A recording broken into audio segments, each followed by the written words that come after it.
மே மாதத்துக்குண்டான மாத பலன்களை பற்றி தான் இந்த காணொலியில் பார்த்துட்ருக்குறோம். அப்போ இந்த மே மாதம் ரிஷப ராசியில் பிறந்த உங்களுக்கு எந்த மாதிரியான ஒரு மாற்றங்களை கொடுக்க போகிறார் அப்படின்னு பார்த்தீங்கன்னா, பொதுவாகவே இந்த மே மாதத்தில் 1ஆம் தேதி சித்ரா பௌர்ணமி. மே மாதம் வந்து 31 நாட்கள். 31ஆம் தேதி பௌர்ணமி. இந்த மாதத்தில் 2 பௌர்ணமி வருதுங்க. அடுத்தது பார்த்துட்டிங்கன்னா 4ஆம் தேதி அக்னி நட்சத்திரம் ஆரம்பமாகுது. 28ஆம் தேதி அந்த அக்னி நட்சத்திரம் முடிவுக்கு வருது. அக்னி நட்சத்திரம் எப்பயுமே 21 நாட்கள் இருக்கும். ஆனால் இந்த டைம் வந்து 25 நாட்கள். அப்போ இந்த மாதம் 2 பௌர்ணமி, ஒன்று சித்ரா பௌர்ணமி, இன்னொன்று வந்து 31ஆம் தேதி பௌர்ணமி. அதே மாதிரி பார்க்கும்போது அக்னி நட்சத்திரம் 4ஆம் தேதி ஆரம்பித்து அதாவது 28ஆம் தேதி வரைக்கும் அக்னி நட்சத்திரம் ஆரம்பம் 25 நாளைக்கு. இப்படி இருக்கக்கூடிய இந்த காலகட்டத்தில் ரிஷப ராசிக்கு இந்தவுடைய மே மாதம் எந்த மாதிரி மாற்றங்கள் கொடுக்க போகிறார் அப்படின்னு பார்த்தீங்கன்னா, உங்களுடைய ராசிக்கு அதிபதி சுக்கிரன். சரிங்களா? உங்கள் ராசிக்கு அதிபதி சுக்கிரன் உங்கள் ராசியிலேயே இருக்கிறது ஒரு நல்ல பலம்.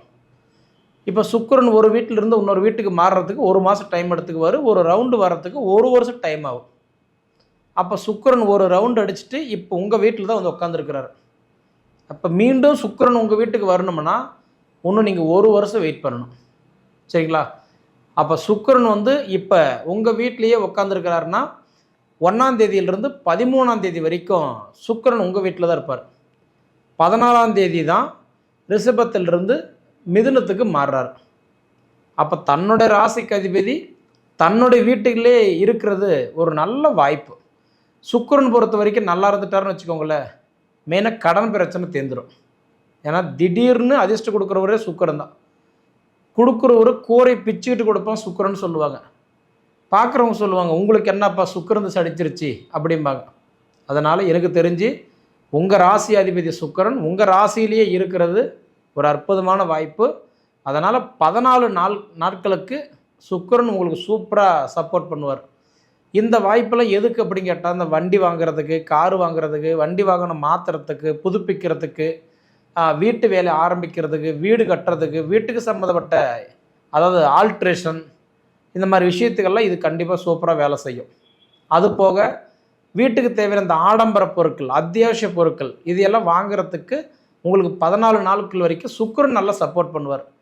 நான் ரொம்ப நாளாக எனக்கு கனவுங்க, இந்த பொருள் வாங்கணும், இந்த பொருள் வீட்டுக்கு எடுத்து வைக்கணும் அப்படின்னு நினச்சிட்டு இருக்கிற என்னால் நான் பண்ண முடியலன்னு சொல்கிறவங்களுக்கெல்லாம் இந்த 14 நாள் முயற்சி எடுத்திங்கன்னா கண்டிப்பாக உங்களுக்கு நல்லாயிருக்கும். சரிங்களா? அது போக உங்களுக்கு வந்து 14ஆம் தேதிக்கு மேலே சுக்கிரன் வந்து மிதுனத்துக்கு போகிறார், தனஸ்தானத்துக்கு போகிறார். அப்படி போகும்போது இந்த கடன் பிரச்சனைலாம் உங்களுக்கு குறையும். உங்கள் ராசி அதிபதி தனஸ்தானத்தில் போய் உட்காரும்போது கடன் பிரச்சனை குறையும்.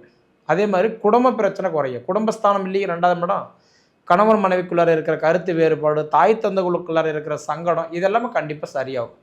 அதனால் எனக்கு தெரிஞ்சு சுக்கிரன் வந்து ஜென்மத்தில் இருக்கிறதும் 14 நாள் நல்லது பண்ணுவார். அடுத்தது 2ஆம் இடம் தனஸ்தானம், குடும்பஸ்தானம், கல்விஸ்தானம், வாக்குஸ்தானம். குடும்பஸ்தானம் குடும்பத்தில் இருக்கிற சங்கடங்கள் சரியாகும். தனஸ்தானம் தனம்னா 4 காசு வீட்டில் சேரும். குடும்பஸ்தானன்றது வந்து பார்க்கும்போது கருத்து வேறுபாடுனால் பிரிஞ்சிருக்கிறவங்களாம் ஒன்றா சேருவாங்க. தைரிய சதான்றது பார்க்கும்போது நமக்கு வாக்கு கொடுத்துருப்போம், அந்த வாக்கு காப்பாற்ற முடியலன்னா அந்த வாக்கு இப்போ கண்டிப்பாக காப்பாற்றுவோம். அதே மாதிரி 2ஆம் இடம் கல்விஸ்தானன்றதுனால கல்விஸ்தானத்தில் உங்கள் ராசி அதிபதியே உட்காரும்போது இந்த படிப்பில் இருக்கிற தடைகள் எல்லாம் விலகும். நான் படிச்சுட்டேங்க, ரிசல்ட்டெல்லாம் நான் வந்து பரீட்சை எழுதிட்டேன், ரிசல்ட்டுக்காக நான் பார்த்துட்ருக்கிறேன் அப்படின்னா நிச்சயமாக நல்ல ரிசல்ட் கிடைக்கும். சரிங்களா? அப்போ எனக்கு தெரிஞ்சு சுக்கிர பகவான் உங்களுக்கு நல்ல ஃபேவராக இருக்கிறாருன்றதை மட்டும் மறந்துடாதீங்க. இந்த மாதம் நல்லா இருப்போம். சரிங்களா? அடுத்தது பார்த்துட்டிங்க அப்படின்னா, உங்கள் ராசிக்கு இப்போ வந்து 2ஆம் இடத்துல குரு இருக்கிறார், தனஸ்தானத்தில் குரு இருக்கிறார், குடும்ப குருவாக இருக்கிறார். நிறைய ரிஷப ராசிக்காரங்களுக்கெல்லாம் பார்த்தீங்கன்னா இந்த குரு வந்து உங்கள் வீட்டில் இருந்துட்டு ரிஷப ராசிக்கு மிதுன ராசிக்கு போனார். நிறைய பேருக்கு இந்த குடும்ப பிரச்சனை கண்டிப்பாக இருக்கும். கருத்து வேறுபாடு, மன சங்கடங்கள், மன போராட்டம், தேவையில்லாத வாதங்கள், தேவையில்லாத சங்கடங்கள் கண்டிப்பாக தான் எல்லாம் இருக்கும். அந்த குடும்ப குருவாக இருக்கிறவர் அடுத்த மாதம் 1ஆம் தேதி குரு பகவான் வந்து மிதுனத்திலிருந்து கடகத்துக்கு மாறுறார். அப்போ கடகத்துக்கு மாறும்போது தைரியஸ்தானத்துக்கு போகிறார் இல்லைங்களா? அப்போ உங்களுக்கு இந்த குடும்ப பிரச்சனை எல்லாம் சரியாகும், கருத்து வேறுபாடுகள் சரியாகும், மனக்குழப்பங்கள் எல்லாம் தீரும், வேலை பறி போனவங்களுக்கு வேலை வாய்ப்புகள் கிடைக்கும், டெம்பரவரியாக வேலை செய்கிறவங்களுக்கு பர்மனெண்ட்டாக ஆகிறதுக்கு ஒரு வாய்ப்பு உண்டு. அதனால் எனக்கு தெரிஞ்சு குரு பகவான் உங்களுக்கு 2ஆம் இட குடும்ப குருவாக இருந்து 30% பேருக்கு நல்லா இருந்தது. 70% பேருக்கு வந்து மனசில் வந்து கவலை தான், போராட்டம் தான். அவசரப்பட்டுட்டோமோ, பொறுமையாக இருந்திருக்கலாமோ, கொஞ்சம் நிதானமாக இதை பண்ணியிருக்கலாமோ, இந்த மாதிரி கேள்வியெல்லாம் கண்டிப்பாக வரும். ஏன்னா ஒரு ஜாதகத்தில் குரு தான் நல்லா இருக்கணும். அந்த குரு வந்து குடும்ப குருவாக உட்காந்ததுனால ஒரு சிலருக்கு நல்லா இருந்தது, நிறைய பேருக்கு இதுக்கு நல்லா இல்லை. ஆனால் குரு பயிற்சி அடுத்த மாதம் ஜூன் 1 குரு பயிற்சி ஆகிறாரு. மாறிட்டாருன்னா நிச்சயம் கொஞ்சம் நல்ல மாற்றங்கள் தருவார். சரிங்களா?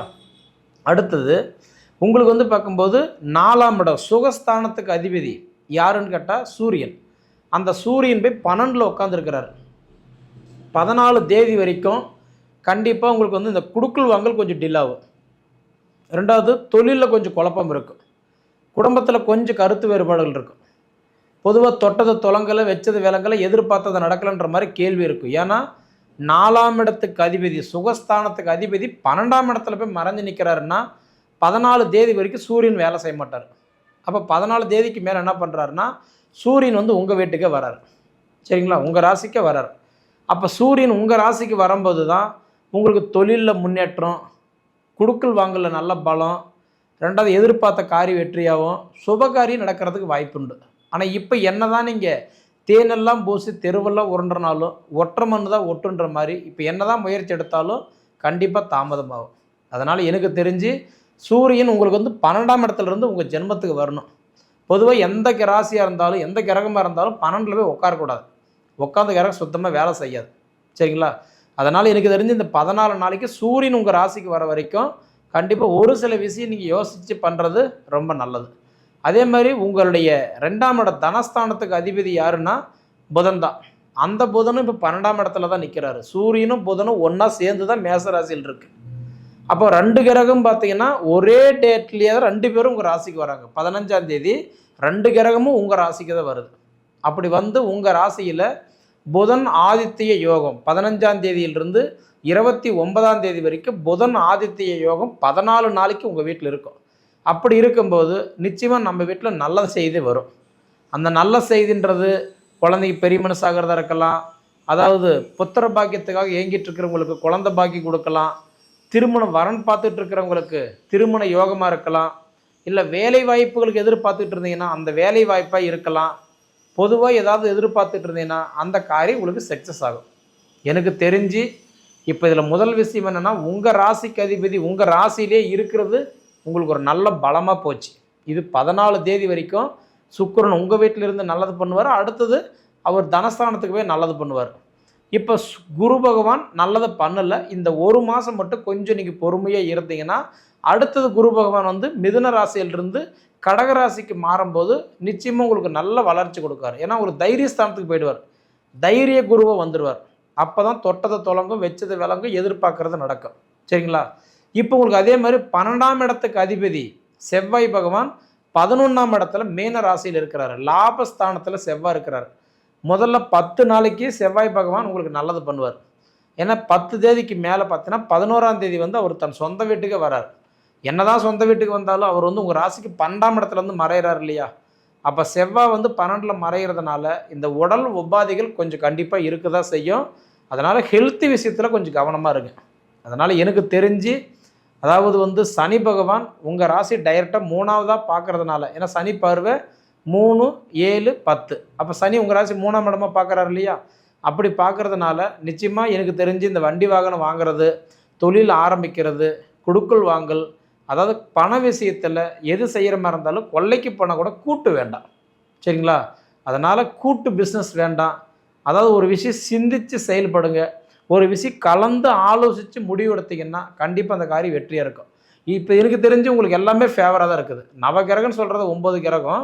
அந்த 9 கிரகத்தில் பாருங்கள், சனி கெட்டவன்னு சொல்கிறோம், ஆனால் அந்த சனி தான் உங்கள் ராசி பார்த்துட்டு இருக்கிறார், 3ஆம் இடமாக பார்க்குறாரு. அப்போ நல்லது தான் கொடுப்பார்.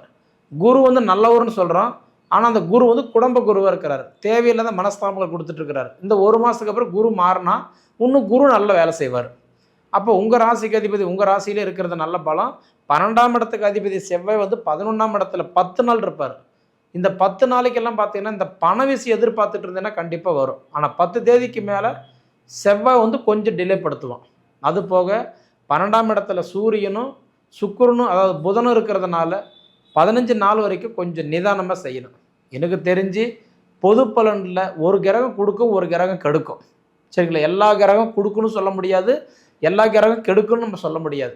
அப்போ நாம் என்ன பண்ணணும், நம்மளோட சுய ஜாதகம் நல்லா இருக்கா? சுய ஜாதகம் நல்லா இருந்துருச்சுன்னா நம்ம பயப்பட வேண்டியதே இல்லை. ஆனால் சுய ஜாதகம் கெட்டு போய் பொது பலனில் என்ன தான் நல்லா இருந்தாலும் நமக்கு அந்த அதிர்ஷ்டன்றது வீதி வரைக்கும் வருமே தவிர வீட்டுக்கு வராது. அதனால் ஒரு தடவை நம்ம சுய ஜாதகம் நல்லா இருக்குதா அது நீங்கள் பார்த்துக்கோங்க. அப்படி பார்த்துக்கிட்டிங்கன்னா என்ன பண்ணலாம், என்ன பண்ணக்கூடாது அது தெரிஞ்சு அதுக்கு தகுந்த மாதிரி நீங்கள் பண்ணினீங்கன்னா உங்களோட வாழ்வாதாரம் நல்லா இருக்குன்னு சொல்கிறேன். சரிங்களா? இதை நீங்கள் அனுபவித்து பார்த்து சொல்லுங்கள். நன்றி.